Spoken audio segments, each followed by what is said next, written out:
കൊടകര ഗാന്ധിനഗർ ഏകലവ്യ കലാകായിക സമിതിയുടെ നേതൃത്വത്തിൽ സ്വാതന്ത്ര്യദിനം വിപുലമായി ആഘോഷിച്ചു. ക്ലബ് പരിസരത്ത് നടത്തിയ ദിനാഘോഷത്തിൽ കൊടകര പഞ്ചായത്ത് വികസനകാര്യ standing committee chairman Joy Nellissery പതാക ഉയർത്തി. ഏകലവ്യ കലാകായിക സമിതി പ്രസിഡന്റ് ടി.സി. ഷജിത് കുമാർ അധ്യക്ഷത വഹിച്ചു. Secretary TG. അജോ സ്വാതന്ത്ര്യദിന സന്ദേശം നൽകി. തുടർന്ന് പായസ വിതരണം ഉണ്ടായിരുന്നു.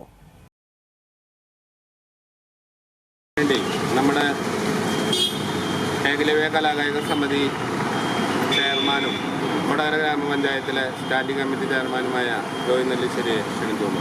മാതൃരാജ്യമായ ഇന്ത്യ സ്വാതന്ത്ര്യം ലഭിച്ചിട്ട് 78 വർഷങ്ങൾ കഴിഞ്ഞ് 79ാമത്തെ സ്വാതന്ത്ര്യ ദിനാഘോഷം ഇന്ന് ആചരിക്കുകയാണ്.